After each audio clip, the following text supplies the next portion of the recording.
Hey guys! I'm kind of excited today because I finally get to use my new mic to record a voiceover for this instead of using my iPad. Welcome back for the September plan with me. I decided to film both my monthly and my weekly setups this week.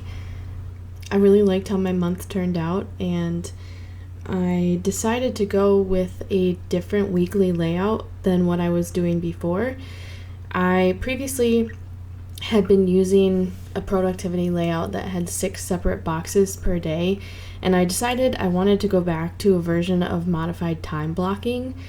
I use an app called Tick for most of my daily to-dos and stuff, but I do still like trying to plan out specific time blocks during my day so I can really visualize how much actual time I have to complete these things so I don't overbook my day. So another thing is that when you're looking at my week, a lot of times my time frames won't really make sense if you're looking at the entire week as a whole, because, an example, I pick up my son from school at the same time every day, but in the scope of my whole entire day, that might fall like halfway down my day or more towards the end of my day, depending on what we have planned in the morning or the evening. If my mornings are more full than my evenings, then a lot of the time there's going to be more squeezed into the first part of the day than there is the second part of the day. That's specifically because I want to be able to see when things are happening, but I also want to see like when I have the most going on. And if I have a lot of stuff going on in the morning, then I don't want to book too much in the evening, and vice versa. So when you're looking at pick up Aiden from school on my planner, that's at the same time every single day, but it's at different points in my day on each day where I have it placed. Another reason I've been wanting to switch back to a modified time blocking layout for the week is because I haven't been using my dailies at all since I started using Tick. It's just easier for me to keep track of my to-do lists and stuff directly in the app versus trying to put them in multiple different places. I have them set up to automatically repeat every single day in the app so that I don't have to even think about it. So I don't need the dailies anymore. There might be days where I have a lot going on that maybe at some point I want to use one, but on a regular basis, I'm not touching them at all anymore. So a time blocking layout in my weekly helps me see the things that I typically would put in my daily from the start to finish of my day, but allows me to not necessarily have to go so granular as a daily spread. So for the month of September, it's both a busy month and a not so busy month. I don't really know how that makes sense, but we have a lot going on this next week or so. It's historic home tour this weekend in our town. We have a lot of historic homes here in Marshall, and a lot of people take a lot of pride in their homes, including us. Our house was built in 1880, so it's 143 years old. It's a very interesting place to live. But a couple of our family friends are on the tour this year, so we've offered to volunteer to host at their homes over the weekend, and we also want to go on home tour ourselves because one of the benefits of hosting is that you get a free ticket. So we get to go on the tour without having to pay for it. Part of hosting is that you have to attend the walkthroughs for each of the houses so that you know what to talk about, and if there are any questions, you know how to answer them. So we have one walkthrough on Wednesday night, one walkthrough on Thursday night, then Friday night we're supposed to go out with a couple of friends of ours, then Saturday morning we're hosting at one of their houses, then we're going on the tour ourselves right after that, and then Sunday morning we're hosting at the other one's house, and then as soon as we get home, I have my HB90 kickoff call, which is the productivity course that I'm a part of. This is the third quarter I'm going to do it, so I don't necessarily have to attend the kickoff call. I just like to join them because it's kind of a kickoff for the quarter. We also had a bit of a change in our custody schedule with my son for the school year, so we're getting used to that change. We don't have him most weekends now, but we have him during the week on school nights, and I'm restarting my photography business, so I have my first actual session with a client in a couple of weeks, so that should be fun. Other than that, we just have a couple of random community events that we want to go to, and we're going to Teresa Caputo at the local casino for my mom's birthday on the 29th. And we're also trying to move out of our storage unit right now because we've been in our house for over a year and we're still paying for it. So we're trying to get stuff out of there too and sell it and see what we can get rid of. Busy, but not busy. The calendar doesn't look like we're very busy, but we are busy. Speaking of HB90, I have an affiliate link for them now. I'm going to put that down in the description. Sarah, who runs the course, also has a YouTube channel. She's also like an influencer and an author, and she really likes to make the affiliate information available for everyone who takes the course so that she can give back to the people that have given to her. I really like that she does that because I love this course and I talk about it all the time to people now, and it's great that I get something in return for being so passionate about this course and telling so many people about it. It really makes it to where like the class would pay for itself. Believe me, I have nothing but positive things to say about this. It has totally transformed the way I organize my projects and my work. As some of you might already know, I have massive ADHD. I have a very hard time organizing my life overall, I guess. I require a lot of accommodations for myself to be able to complete things in a way that people that don't have things like ADHD don't need. While I am always making to-do lists and always have this illusion of organization, I guess it's not until recently that I've really started to dial down into things that work for me. And basically how her productivity course works is that it goes quarter at a time. So it's 13 weeks that you have to commit to yourself in order to make a difference in your work life. And at the beginning, it does take a significant amount of time investment, I guess, because you need to really sit down with yourself and figure out where you want to be going and why are you doing the things that you're doing, so that you can really be able to tell what things are important on your lists and what things are not. It requires you to prioritize based on the amount of time that you actually have available, instead of saying this is what I expect myself to get done and then beating yourself up about it when you don't actually have the time it requires to complete it. And that's where it's most beneficial for me, because I really have to take a good hard look at my quarter at the beginning each time and be honest with myself and say, it doesn't matter how much of this I want to get done in this quarter. I can't feasibly do all of this in this quarter. And the things that are important for me to do, like if I want to try to get out one video a week here, like it requires me to cut back in other places. And each quarter, really putting in the time to track how long these things are taking you helps you to figure out in future quarters what that looks like realistically. Like, I had never done a vlog before, and I had never done a vlog for an entire month at a time. It took me a lot more time blocks, which are 30-minute time segments, to finish that June vlog than I thought it was going to. But like a plan with me video doesn't take me nearly as long as those videos do, or even as long as I set aside for myself. So eventually it does even itself out based off of the amount of time I expected. But next quarter, because I'm now creating these videos and I know how long it actually takes me to edit these and film these, I can know that if I plan to get a vlog up every single month, then I know how many time blocks I need to set aside to do that.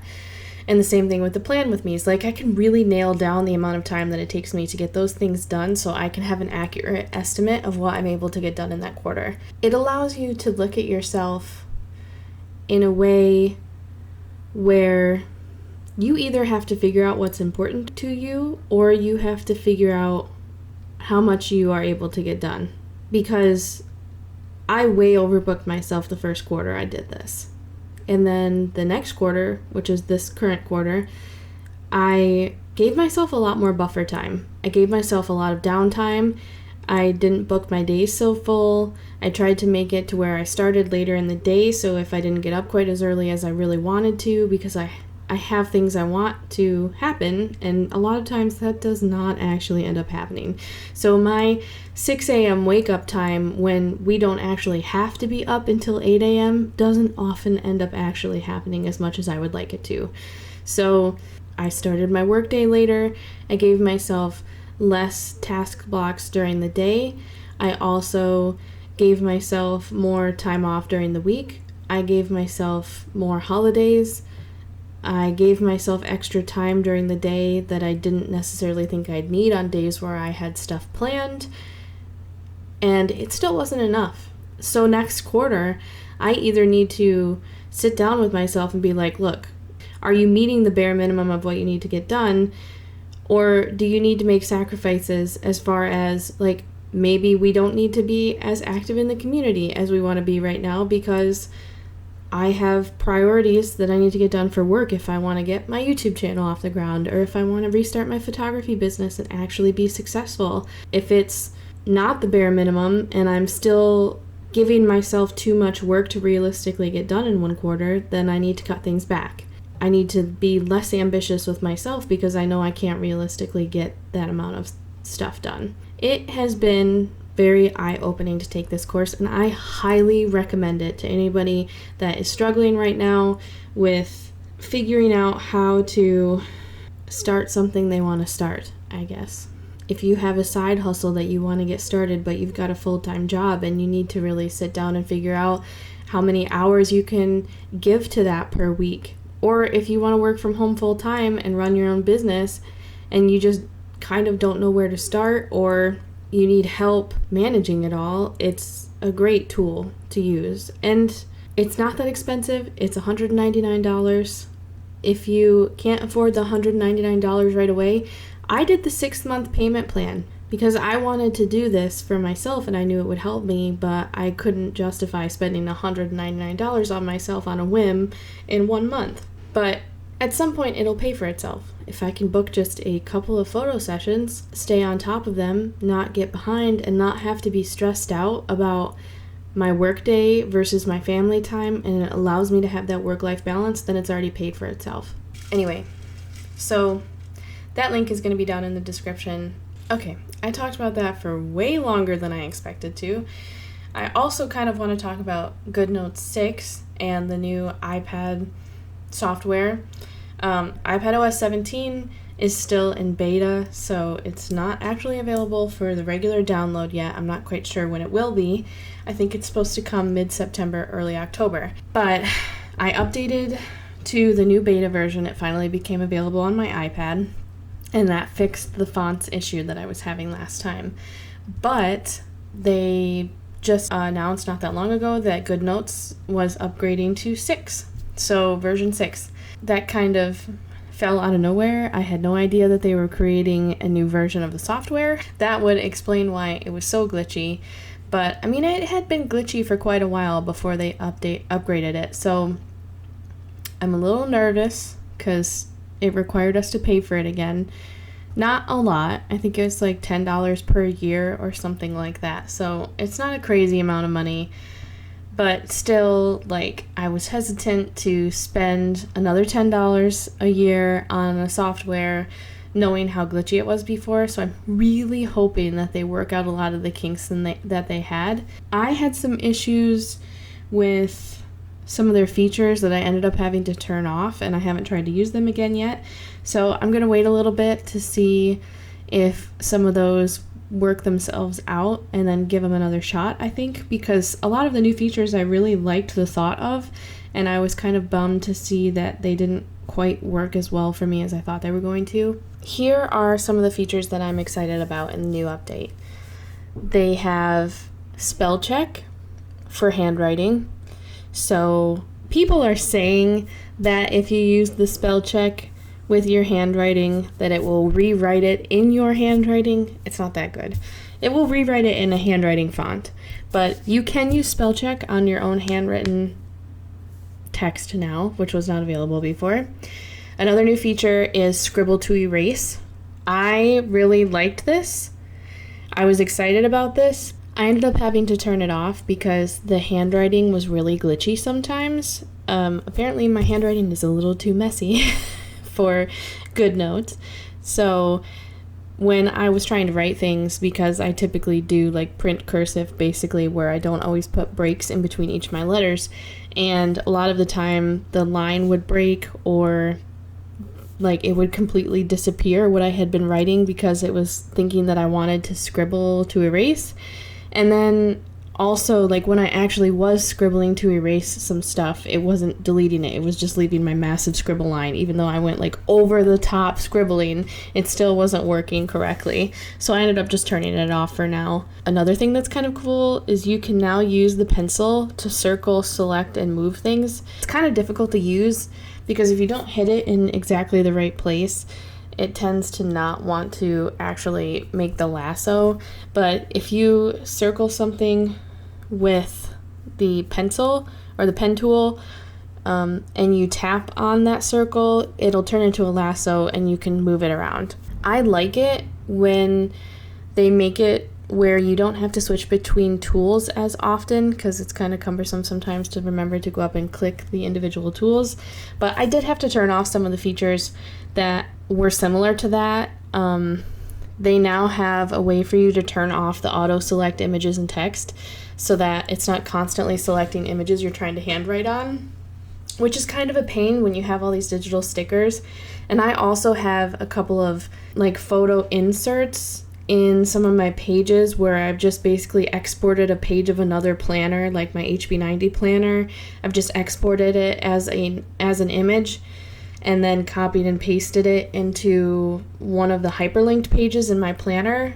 And so then when you're trying to write on it, it would select it all the time and move your page around, and it would drive me insane. So as soon as I realized I could do that, I turned that off. That is convenient to have, but I wish it wouldn't select it all the time when you're trying to write on something. I would literally be in the middle of trying to write a sentence on a page, so it's not like I just set my pen down or anything and it would select it, and it would drive me crazy. You can now change the folder colors on the home screen, which I don't necessarily care about that. I did it to one of the folders on my page, and then I spent forever looking for it because it didn't look how I was used to it looking, so I totally overlooked it because I had changed the color. But actually, I am pretty excited about the possibility to change the paper colors now. You don't need to buy a notebook on Etsy anymore to get different colored paper. Before, you could only choose, I think, like a yellow color and then black and white. And now you can change both the lines and the background to any color you want. And it is a lot of fun, actually. I ended up doing it in my budget notebook because it makes it more fun for me to look at if every single page is another fun color. So I have like pinks and purples and lime greens in my budget planner now. That's pretty much what I've noticed I'm most excited about the update.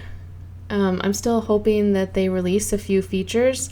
I'm really hoping that they release a feature for layers, especially when you're using the digital stickers and stuff. A lot of times I will forget to like cut and paste something that I already had down. A lot of times it'll happen when I'm trying to fill in information to something that I already had. So if I copied and pasted over my week to the next week, and then I wrote something down or I typed something out with the text tool and then moved a sticker over from a spot where I already had it on another day, instead of cutting and pasting it, a lot of times I'll just drag it over and then I'll forget that it's just going to totally cover up the new stuff. So it would be nice if I could just quick send it to the background or something like that. Although not super necessary, I guess I can just continue to keep cutting and pasting. The thing that I would like them to have most of all is hyperlinking that you can create yourself within Goodnotes. So not having to hyperlink them in another app first before importing it, but to be able to hyperlink to other internal pages directly in the app. So if I add a specific page in the back of my planner, or I want to go to a specific page in my HB90 planner, which I currently have set up in a section that's got only the first page hyperlinked, so it goes right to the first week every single month, and then I have to swipe to get to the week I'm actually on. It would be great if I could just put a link directly to the HB90 week that I'm currently on the week that I'm currently in my planner, so I could just flip back and forth super easily. I would love that. I've been talking for entirely too long. Thanks for watching, and I'm really excited about my videos so far. I'm really glad that people seem to be liking them, and I've gotten a few subscribers. It makes me so happy to check my stats because every single time it's just so much more than I expect, and I'm just excited to see if it continues happening like that. So thank you for watching, and I'll see you guys in the next one. Bye.